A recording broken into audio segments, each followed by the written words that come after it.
স্বতন্ত্র হিসেবে তো কেউ দাঁড়া যেতে পারে। আওয়ামী লীগ হচ্ছে কি, আওয়ামী লীগ একটু ডগমেটিক তো সাংঘাতিক এবং খুবই এক্সট্রিমিক্স টাইপের একটা, আমরা ধর্মান্ধ বলি না, মানে অনেক সময় হয় কি তাদের রাইট অ্যান্ড লেফট কোনো লজিক কাজ করে না, সেই যে এরকম হয়ে যায়। মানে এদের পার্সেন্টেজ কত আমি জানি অনেক আছে আর কি।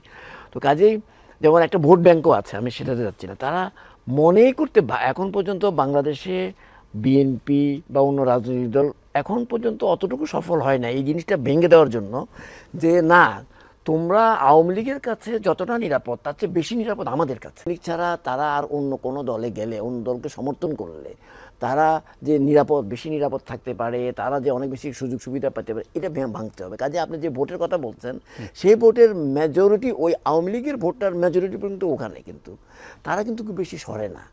কথাটা হয়তো শুনতে ভালো নাও লাগতে পারে, হ্যাঁ বাস্তবতা, কিন্তু এর বাইরে যারা আছে তাদের মধ্যেও আছে এরকম ডগমেটিক টাইপের।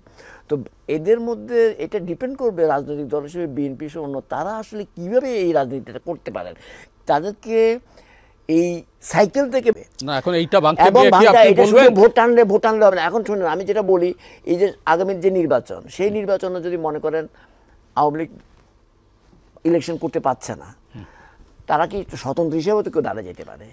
আমি শেষ করি, তারা এতটাই তাহলে ওই যদি স্বতন্ত্র হিসেবে কেউ দাঁড়িয়ে যায়, মনে করেন নন এন্টিটি, বাট সে মনে করেন আওয়ামী লীগের, সে হয়তো মনে করেন যে আওয়ামী লীগের ভোটারের কনস্টিটিউয়েন্সি জানে, তারা কিন্তু খুব কনসাস থাকে, কিন্তু তখন তারা এমনও তো হইতে পারে তারাও তো ভোট দিতে পারে, একটা কথার কথা।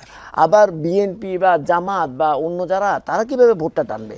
তাদেরকে ভোটটা টানতে হলে ওই রাজনীতি দিয়ে ভোটটা টানতে হবে। আর না হলে আমি যে কথাটা প্রথমে তুলেছি, রাজনৈতিক দলের যতটুকু না বক্তৃতা, যতটুকু তারা ইনফ্লুয়েন্স, যতটুকু না মোটিভেশনে এই ভোটটা আনা হবে, তার চেয়ে তারা নিজেরা সিদ্ধান্ত নিবে বিএনপিকে বা বিএনপি জোটকে ভোট দিলে তাদের জন্য আপাতত সুবিধা হবে, নাকি জামাতি জোটকে ভোট দিলে তারা সেটা তখন তারা সেটাই করবে, নাকি তারা যদি নির্বাচন করতে নাও পারে তাদের কোনো লোক মানে মানে মানে বিভিন্নভাবে যদি দাঁড়িয়ে যায় তাকে দিলে ভালো হবে, ওইভাবে তারা ভোটটা দেয়। এটা তো এক ধরনের, আমার মনে হয় এটা কোনো ইয়ে না, এটা তো বলার কথা বলছি, এটা এক ধরনের, এদের মধ্যে এক ধরনের ডিসিপশনও আছে মনে হয় আমার কাছে। আমি সেই আলোচনা যাতে চাই না। আমি যেটা বলতে চাই যে আপনাকে তো ওই ভোটগুলোকে নিউট্রালাইজ করতে হলে, আজকে দেখেন যে আপনার যে জার্মানিতে যে হিটলারের যে নাজি পার্টি, আজকে এত বছর হয়ে তা নিষিদ্ধ তো পার্টিটা, এখনো কিছু কিছু নাজি আছে, কিন্তু তারা মাঝে মাঝে দেখেন প্রোগ্রাম করে, কিন্তু দেখেন, কিন্তু in general over the years এত বছর চলে গেছে,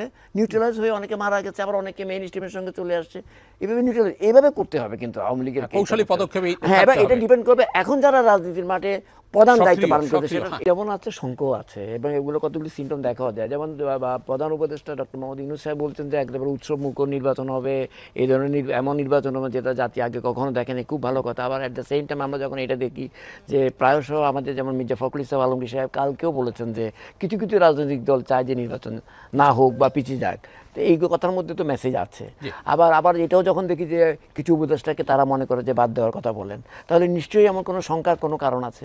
আবার জামাত ইসলামের লোকরাও কালকে যখন দেখা করেছেন বলেছেন কিছু উপদেষ্টার ব্যাপারে, এনসিপিও বলেছেন। আবার তারা তিনটা দলই, বিএনপি, জামাত এবং এনসিপি, প্রশাসনের ব্যাপারে বলছেন যে এখানে নিরপেক্ষ লোকের অভাব আছে, তাহলে এই প্রশাসনই কিন্তু নির্বাচনটা করবে, যে আলোচনা হচ্ছে। আবার আইন শৃঙ্খলা রক্ষা বাহিনী সেখানেও যে হিসাব ব্যারিস্টার রহিম সাহেব দিলেন, যদি সেটা, তাহলে মূল কথাটা হচ্ছে যে এরা তো সবাই নির্বাচন প্রক্রিয়ার মধ্যে থাকবে।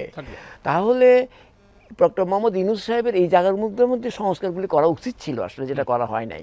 তারা কিন্তু লোকগুলি রয়ে গেছে, কিন্তু কিছু চেঞ্জে যা হয়েছে সেটা এনাফ না, তারা তো মাঠ লেভেলে এই কাজগুলি করবে। আপনি যে যারা অতীতে যে তিনটে নির্বাচনে যারা নির্বাচনী কর্মকাণ্ডে তাদেরকে বাদ দিলে আপনার নির্বাচনটা খুব একেবারে হয়ে যাবে, সেটাও তো শঙ্কা মুক্ত নয়। তো কাজেই এই কথা, এখন তো এইটা আসলে অনেক বড় আলোচনা। কথাটা হচ্ছে যে এখনো আমার মনে হয় ডক্টর মোহাম্মদ ইউনূস সাহেব এমন প্রশাসনের যেসব ব্যাপারে যাদের সন্দেহ আছে, এগুলোকে একেবারে যদি স্ক্রিনিং করতে পারেন, তাহলে একেবারে দল নিরপেক্ষ একটা করা দরকার, কিছু আইন শৃঙ্খলা রক্ষা বাহিনীকে সেভাবে করা দরকার। আর সবচেয়ে বড় কথা হচ্ছে যে রাজনৈতিক দলগুলো, বিশেষ করে বিএনপি সহ যারা নির্বাচনে অংশগ্রহণ করবে, তারা শুধু ভোট নেওয়ার জন্য বা দেওয়ার জন্যই চেষ্টা করবেন না, তারা এই নির্বাচনটা যাতে সত্যিকার অর্থে কেউ বন্ডুল করতে না পারে, ফেসিবাদীরা যাতে কোনোভাবে এটাকে সাবোটাজ করতে না পারে।